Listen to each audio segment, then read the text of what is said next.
कल हम लोगों ने डिस्कस किया था फ्रोबेल का शैक्षिक चिंतन।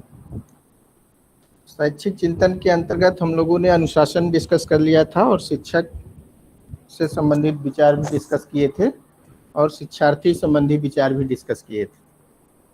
तो आप लोग मुझे बताएं कि फ्रोबेल का अनुशासन के संदर्भ में क्या विचार थे। जलज सिंह, आप बताइए।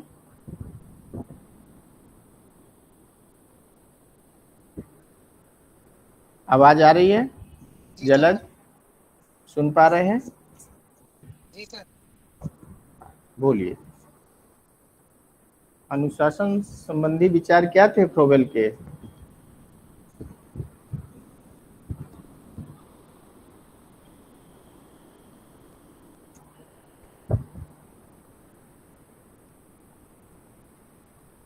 जलज, जी सर।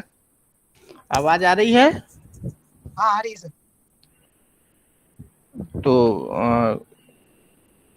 बताइए अनुशासन संबंधी विचार फ्रोबेल के।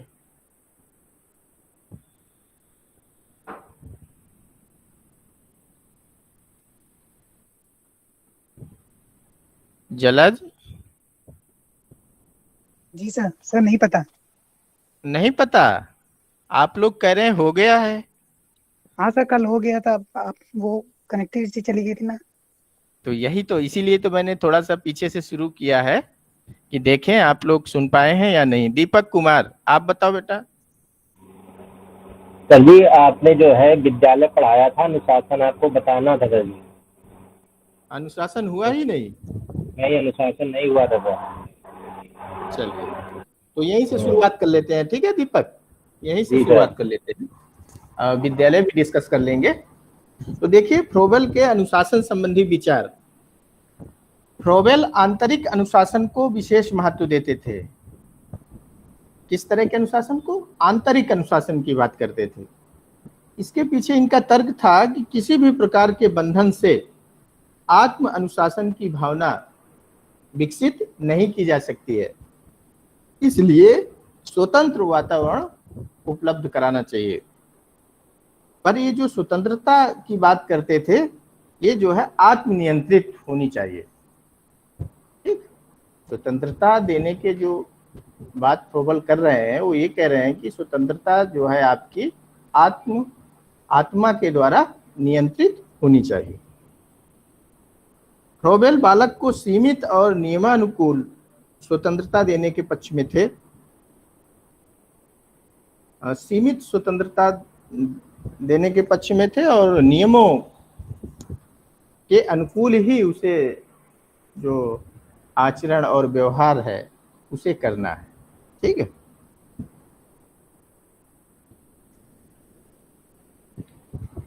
तो ध्यान दीजिएगा। अनुशासन के संदर्भ में फ्रोबेल आंतरिक अनुशासन को महत्व देते थे और ये कहते थे कि जो आत्म अनुशासन है, ठीक है, उस पे किसी प्रकार का बंधन नहीं होना चाहिए और इसके लिए इन्हें स्वतंत्र वातावरण उपलब्ध कराना चाहिए और जो स्वतंत्रता होगी वो आत्मनियंत्रित होगी। ठीक है, फ्रोबेल जो है बालकों को या विद्यार्थियों को सीमित और नियमानुकूल स्वतंत्रता देने के पक्षधर थे। अब देखिए शिक्षक से संबंधित विचार। फ्रोबेल ने शिक्षक की उपमा माली से की है। उनके अनुसार, यानी फ्रोबेल के अनुसार, शिक्षक रूपी माली का कार्य विद्यालय रूपी बाग के विद्यार्थी रूपी पेड़ पौधों की देखभाल करना है, उनका उचित विकास करना है। फ्रोबेल के अनुसार महिला शिक्षक शिशुओं की उचित देखभाल कर सकती हैं, इसलिए शिशु विद्यालयों में महिलाओं को ही नियुक्त किया जाना चाहिए। फ्रोबेल इनसे ये अपेक्षा करते थे कि ये बच्चों के साथ मातृ तुल्य व्यवहार करें और उन्हें किसी प्रकार का कोई दंड ना दें। पीटना तो दूर, शिक्षिकाएं बालक को डांटे फटकारे भी नहीं। लोकतंत्र एवं मनोविज्ञान की दृष्टि से यह उपयुक्त है, लेकिन यदि कोई बालक अनुचित कार्य या व्यवहार करे तो उसे नियंत्रित करना भी आवश्यक होता है। ठीक, तो शिक्षकों के संदर्भ में फ्रोबेल चाहते थे कि जो शिशु विद्यालय हैं वहाँ पर सिर्फ और सिर्फ महिला शिक्षकों की ही नियुक्ति की जाए। और इसके पीछे तर्क देते थे फ्रोबेल, कहते थे जो महिलाएं हैं बहुत संवेदनशील होती हैं और वो जो बच्चे हैं उनके साथ मातृ तुल्य व्यवहार करती हैं, माता के समान व्यवहार करती हैं, ठीक है, और वो अच्छे से जो छोटे बच्चे हैं उनको समझ सकती हैं, ठीक है, इसलिए वो महिला शिक्षकों की नियुक्ति के पक्ष में थे। और सीधा सा इनका कहना था कि कोई भी महिला शिक्षक विद्यार्थियों को दंड ना दे, डांटे फटकारे ना, ठीक है, क्योंकि आज डेमोक्रेटिक और मनोविज्ञान साइकोलॉजी जो हमारी कहती है उसको दृष्टिगत रखते हुए ही आपको छात्रों को नियंत्रित करना है, ठीक है। अगर कोई बालक अनुचित कार्य करे तो उसके व्यवहार को हमें कंट्रोल भी करना है, ठीक है। कैसे कंट्रोल करेंगे? प्रेम एवं सहानुभूतिपूर्ण व्यवहार करके, ठीक है। अगर बच्चा कोई गलती करता है तो हम उसे प्रेम से समझाएंगे कि बेटा ये आपके लिए उचित नहीं है, ऐसा व्यवहार नहीं करना चाहिए, ठीक है, ये समाज के लिए ठीक नहीं है, ये आपके लिए भी उपयुक्त नहीं है।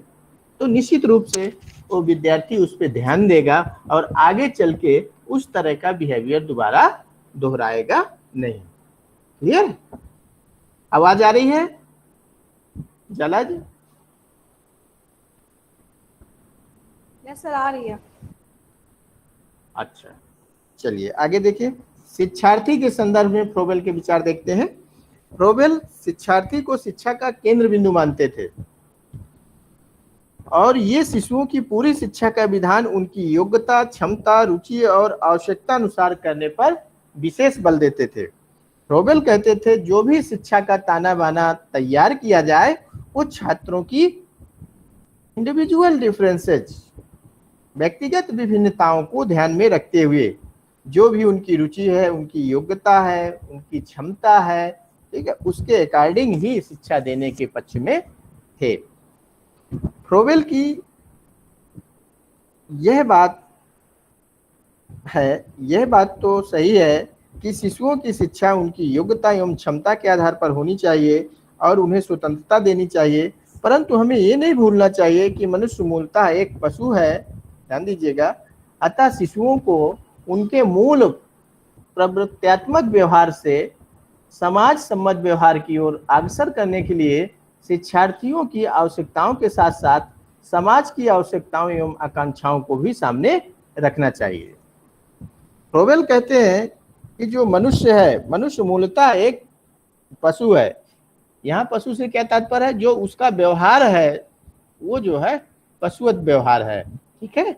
इसलिए जो उसकी मूल प्रवृत्ति है, ठीक है, उसको जो है हमें समाज सम्मत व्यवहार की ओर जो है आगे ले जाना चाहिए, ठीक है, और समाज की आवश्यकता और आकांक्षाओं के हिसाब से तैयार करना चाहिए।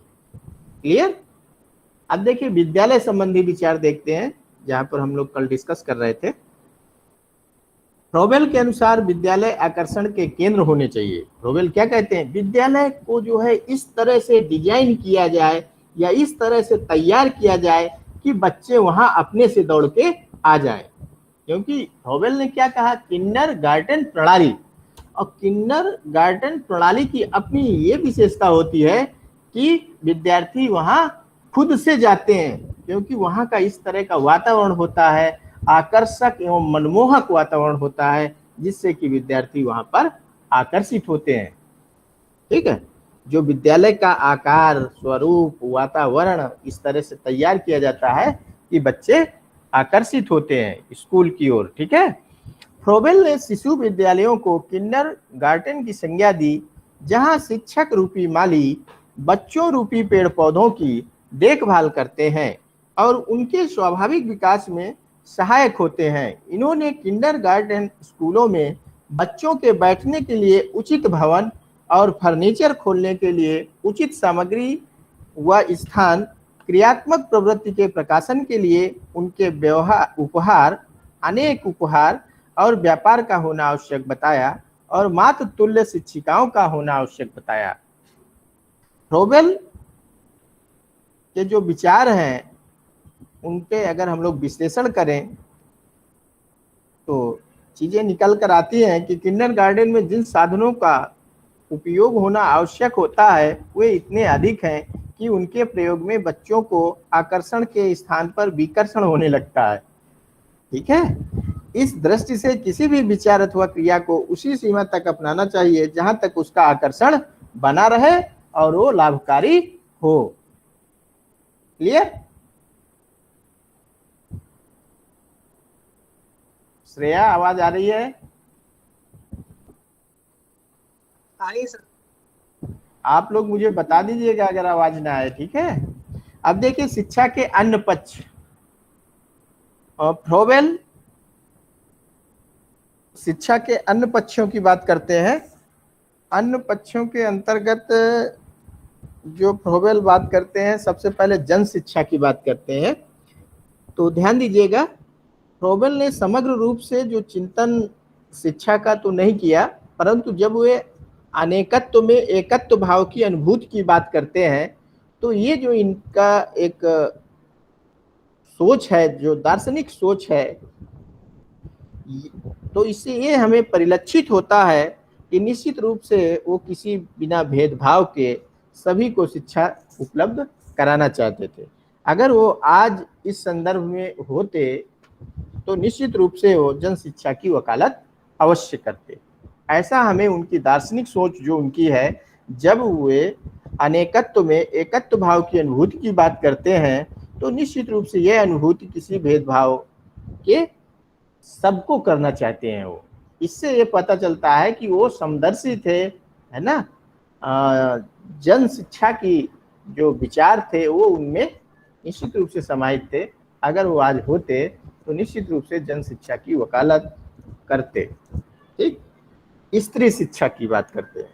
फ्रोबेल ने स्त्री शिक्षा के संदर्भ में कुछ अलग से तो नहीं बातें की है, परंतु इनकी शिक्षा के पक्षधर थे, स्त्रियों की शिक्षा के भी वो पक्षधर थे। व्यवसायिक शिक्षा, फ्रोबेल ने केवल शिशु शिक्षा पर विचार किया है। ध्यान दीजिएगा, फ्रोबेल ने केवल शिशु शिक्षा पर अपने विचार दिए हैं, इसलिए व्यवसायिक शिक्षा की ओर इनका ध्यान नहीं गया। ठीक है। धार्मिक एवं नैतिक शिक्षा, फ्रोबेल धर्म प्रधान व्यक्ति थे, जैसा कि हम लोगों ने डिस्कस किया था। वे जो है सर्वेश्वरवादी थे, ईश्वर को सर्वत्र व्याप्त मानते थे और कहते थे ईश्वर कण कण में व्याप्त है। ठीक है। और साथ ही ये शाश्वत नैतिक नियमों सत्यम शिवम सुंदरम में विश्वास करते थे और धर्म के नाम पर ये ईसाई धर्म को मानते थे। ठीक है। इन्होंने शिशु शिक्षा में इनकी सबकी शिक्षा पर सबसे अधिक बल दिया है। इनके विचार से धर्म एवं नैतिकता की नींव शिशु काल में ही रखी चाहिए। फ्रोबेल कहते थे जो धर्म और नैतिकता की शिक्षा है वो शिशु काल से ही प्रारंभ कर देनी चाहिए। तो इस तरह से जो फ्रोबेल के शैक्षिक विचार हैं उनको हम लोगों ने पूरी तरह से डिस्कस कर लिया है। अब आप लोगों के कुछ प्रश्न हैं या आप कुछ पूछना चाहते हैं फ्रोबेल का दार्शनिक चिंतन और फ्रोबेल का शैक्षिक चिंतन, कहीं भी कोई दिक्कत है, कोई बात समझ में नहीं आई है तो आप पूछ सकते हैं, या आपका कोई प्रश्न है तो आप बताएं।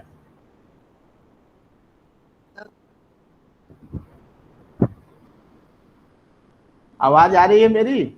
आप लोगों को कुछ पूछना है तो पूछिए, 15 मिनट है आपके पास अभी। यस सर, हमें पूछना है। हाँ देवाशीष सर, जैसे इन्होंने कहा कि बच्चों को मारना तो दूर की बात है, आपको बच्चों को की गलतियों पे या उस पे बहुत प्यार से उनको चीजें समझानी है, मतलब सिखाने की कोशिश करनी है जी। तो सर प्रेजेंट जनरेशन में ये कहाँ तक सही है सर, ये कहाँ तक एप्लीकेबल होता है सर? यहाँ तो सर बच्चे को कोई भी बात समझाओ तो सर वो अदर वे में ले जाता है, उसके अंदर सर सर तो ये कैसे पॉसिबल है कि किसी बच्चे की गलती को सर एक बार दो बार तक सर नजरअंदाज तो किया जा सकता है कि उसको समझा के छोड़ा, बट एवरी टाइम, क्योंकि सर बहुत से बच्चे, बहुत कम ही बच्चे होते हैं जो सर समझ पाते हैं, बहुत से बच्चे नहीं, मतलब अधिकतर बच्चे नहीं समझना चाहते सर, उनके लिए क्या करें सर? जी जी जी, देखिए फ्रोबेल जो है शिशु शिक्षा की बात किए हैं, ध्यान दीजिएगा, शिशु शिक्षा की बात किए हैं। और शिशु शिक्षा में क्या है, इन्होंने जो बात की है कि जो अध्यापक है, अध्यापक को जो है मनोविज्ञान का ज्ञान होना आवश्यक है। जो मनोविज्ञान है हमारा, तो मनोविज्ञान क्या कहता है कि हमें बच्चों को जो है दंड नहीं देना चाहिए, ठीक है, हमें विद्यार्थियों को जो है दंड नहीं देना चाहिए, ठीक है। खास तौर से जो छोटे बच्चे हैं उनको बहुत ही स्नेह है और प्रेम के साथ हमें जो है ट्रीट करना चाहिए, उनके साथ जो है व्यवहार करना चाहिए। क्योंकि होता क्या है, कई बार अगर आप छोटे बच्चों को डांट देते हैं तो वो कई बार जो है डर जाते हैं और इतना डरने लगते हैं टीचर से कि वो कोई भी बात नहीं पूछते हैं। इवन ये स्थिति भी बन सकती है कि वो स्कूल जाना भी छोड़ दे। अगर किसी जो शिक्षक है या शिक्षिका है, अगर उसने कहीं ज़्यादा प्रेशर में उसे ले लिया या डांट दिया या एक दो थप्पड़ मार दिया, तो हो सकता है कि बच्चे स्कूल छोड़ दे, ठीक। तो जो फ्रोबेल का विचार था, ये चाहते थे कि जो बालक है, बालक शिक्षा का केंद्र बिंदु है। बालक जैसे सीखना चाहता है, ठीक है, उसमें जिसमें इंटरेस्ट है, उसकी रुचि के हिसाब से, उसकी क्षमता के हिसाब से, उसकी आवश्यकता एवं गति के हिसाब से आपको सिखाना है। आपको इस तरह का वातावरण तैयार करना है कि वो सीखने के लिए जो है तत्पर हो जाए, ठीक। वो नहीं सीखना चाहता है फिर भी तत्पर हो जाए, ठीक। और निश्चित रूप से अगर आप कोई विद्यार्थी है या बच्चा है, अगर वो गलती करता है बार बार और आप उसे बहुत ही स्नेह और प्रेम से समझाते हैं, तो निश्चित रूप से उस पर प्रभाव पड़ेगा। ऐसा नहीं है कि प्रभाव नहीं पड़ेगा, है ना देवाशीष। तो ये प्रासंगिक है आज के संदर्भ में और सक्सेस भी है। जो भी किंडरगार्टन प्रणाली से स्कूल, जो आपके मरिया मॉन्टेसरी स्कूल बनाए जा रहे हैं, उनको इस तरह से डेवलप किया जा रहा है, इस तरह से तैयार किया जा रहा है, एकदम आकर्षित बनाया जा रहा है कि बच्चा जब वहाँ पहुँचता है तो वहाँ जो है अपने आप को जो है अच्छा महसूस कर रहा है, उसकी फीलिंग आ रही है। उसके लिए सारी व्यवस्थाएं वहाँ खेल खेल में सीखने के लिए, और उस तरह से उनके टीचिंग की जो है सिस्टम भी जो है तैयार किए गए, है ना देवाशीष। Yes sir. अब अपवाद तो देवाशीष, अपवाद तो हर जगह है ना। अपवाद दो चार बच्चे हो सकते हैं जो नहीं सीखेंगे, तो अपवाद पे नहीं जाना है हमें, ठीक है। हमें ज्यादातर जो परसेंटेज है उस पे जाना है, ज्यादातर आउटपुट हमारा अच्छा होना चाहिए। और मुझे लगता है कि ज्यादातर जो है आउटपुट अच्छा होगा अगर हम इस तरह से काम करेंगे। और एक दो बच्चे हो सकता है कि बार बार गलती करें, ना ध्यान दें, तो अपवाद की बात नहीं करेंगे हम लोग। एक आध बच्चे अपवाद स्वरूप हो सकते हैं, ठीक। तो ये पूरी तरह से जो है मनोवैज्ञानिक सिद्धांतों और मनोवैज्ञानिक शिक्षण पद्धतियों के पक्ष में थे। इसीलिए देखिए शिशु विद्यालयों में ये पुरुष शिक्षकों को नहीं रखने की नहीं लेते सर। इसलिए नहीं रखते थे कि जो पुरुष होते हैं ना, वो उनके अंदर धैर्य नहीं होता बेटा। अभी बच्चा रोने लगेगा, छोटा सा बच्चा ज्यादा रोएगा तो थोड़ी देर तक तो कहेगा बेटा शांत रहो, ठीक है। अब 5-10 मिनट के बाद एक दो थप्पड़ लगा देगा। आप देखते होंगे घर में भी। और महिलाएं क्या है, उसे बहुत ही प्यार दुलार से जो है समझाती है। क्यों? उनके अंदर थोड़ा सा जो ममत्व है, ममत्व की भावना है, जो एक नैसर्गिक गुण है हम कहेंगे, है ना। ये नेचुरल चीजें हैं जो होती हैं, ठीक। तो निश्चित रूप से जो एक ममता का भाव एक शिशु और माँ में है, वो निश्चित रूप से है। जितना अच्छे से महिलाएं शिशुओं को समझ सकती हैं, उतना अच्छे से पुरुष नहीं समझ सकते हैं। इसीलिए फ्रोबेल जो है महिला शिक्षकों को रखना चाहते थे शिशुओं की शिक्षा के लिए, पुरुषों को नहीं। ठीक है ना देवाशीष? यस सर, समझ गए। हाँ, और कोई सर लेकिन अगर हम लोग बड़ी क्लास में भी हैं और अगर हम लोग ऐसा कुछ फेस करते हैं तो हम लोगों का रिएक्शन क्या नजरअंदाज करते रहना पड़ेगा 2-3 बच्चों को सर? इग्नोर मतलब उनको फिर क्या करना पड़ेगा सर? उसके लिए कोई वे नहीं है क्या?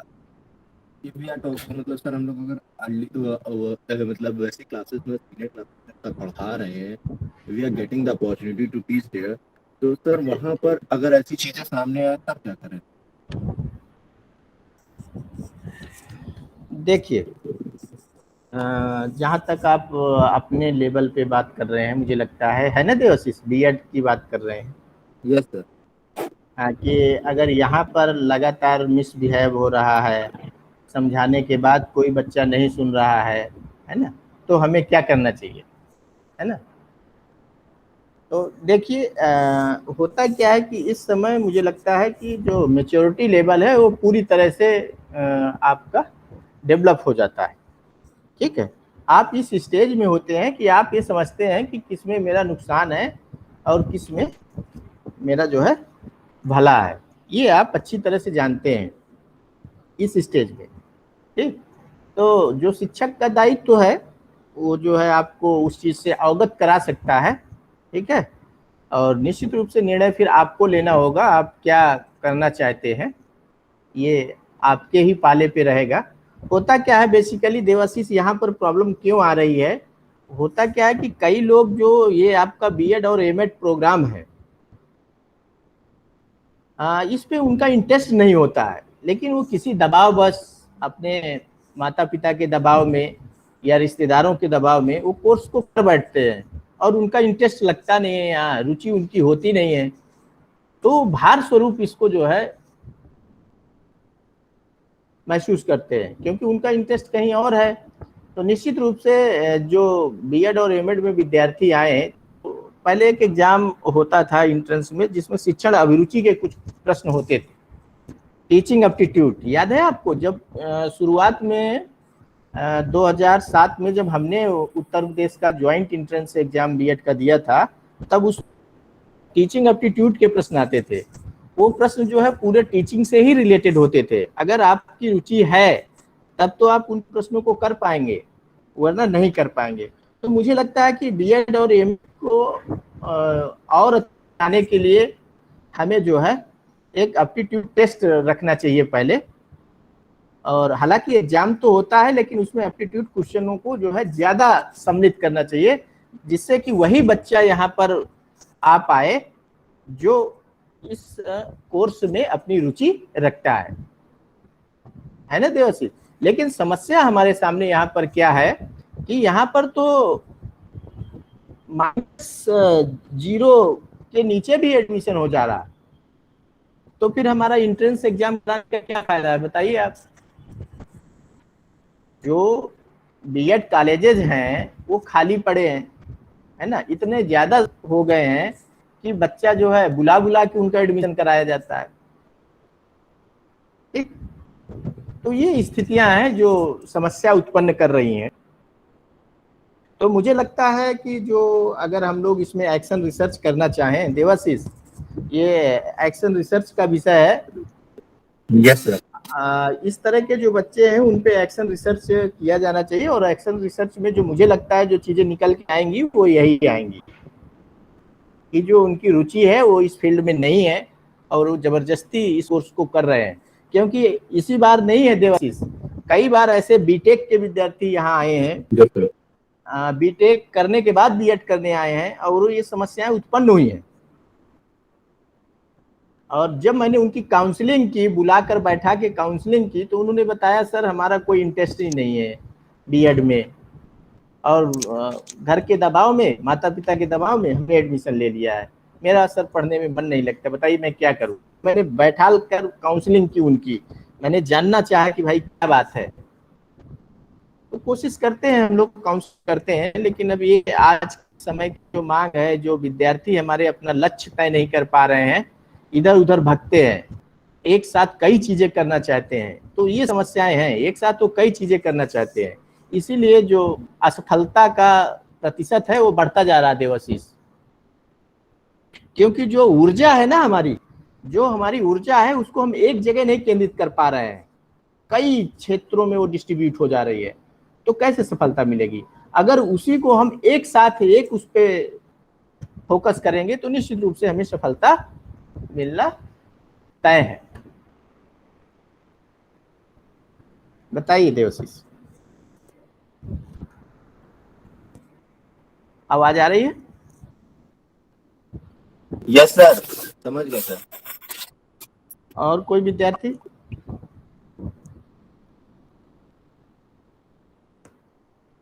और किसी को कुछ पूछना है?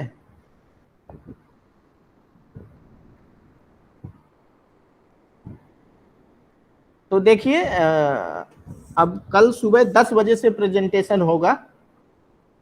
बृहस्पति शुक्र शनि में प्रेजेंटेशन हम लोग शुरू करेंगे पेपर फर्स्ट का। और इसमें जो है जिन बच्चों को तैयार रहना है उनके नाम एक बार हम फिर से आपको बताए दे रहे हैं, जिससे आप लोग तैयारी कर लें। और देखिए, पेपर फर्स्ट में प्रेजेंटेशन के लिए एक ही बार समय दिया जाएगा। अगर आप अपने समय पे नहीं कर पा रहे हैं प्रेजेंटेशन तो फिर आपकी जिम्मेदारी होगी, क्योंकि हम लोगों के पास इतना समय नहीं है कि आपको दोबारा से मौका दिया जा सके। इसलिए आप अपने समय का विशेष ध्यान रखें और अपना समय पर प्रेजेंटेशन करना सुनिश्चित करें। तो देखिए, जो कल प्रेजेंटेशन होगा वो अदिति पाल का होगा और आकांक्षा चौरसिया। तो आकांक्षा चौरसिया जुड़ी है क्या? आकांक्षा चौरसिया सुन पा रही है? आवाज आ रही है बेटा? विकास सर आपके पास आ रही है। आकांक्षा चौरसिया जुड़ी है? आकांक्षा, आप तक आवाज आ रही है मेरी? नहीं आ रही? यानी आप अब्सेंट हैं, आपको अब्सेंट लगा देते हैं। है? सर आ रही आवाज आ रही है। अच्छा, आ रही है, हमने अब्सेंट कर दिया था। तो कल आप प्रेजेंटेशन के लिए तैयार हैं? चैट बॉक्स में लिखिए, कल आप प्रेजेंटेशन के लिए तैयार हैं? क्योंकि अदिति पाल छुट्टी पे है।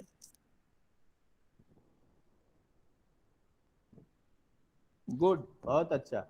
तो ठीक है, आकांक्षा चौरसिया का कल प्रेजेंटेशन जो है कराया जाएगा। ठीक है, उसके बाद आकाश गौतम तैयार रहे।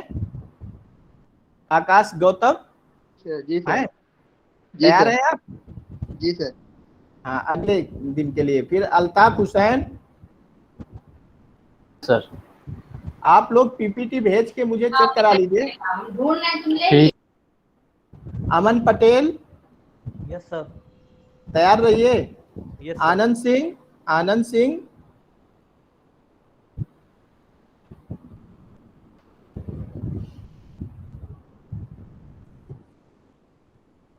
आनंद सिंह है?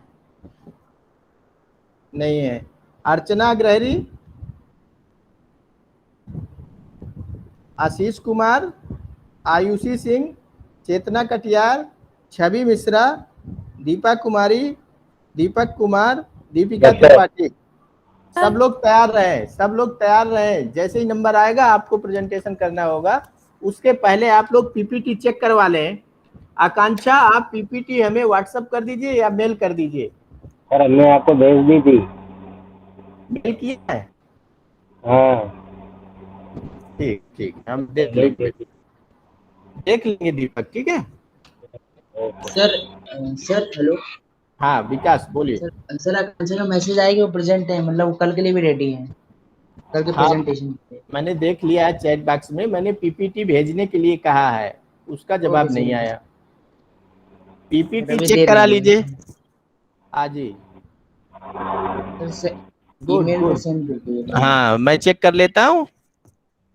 चलिए क्लास को समाप्त करते हैं और कल 10 बजे राइट आ जाइएगा आप लोग। ठीक है, आपको लिंक प्रोवाइड कर दी जाएगी ग्रुप में। ठीक है, 10 बजे जुड़ेंगे हम लोग, 10 बजे। ओके, जाइए अगली क्लास के लिए। Thank you sir. Thank you sir. Okay, जाइए आप लोग।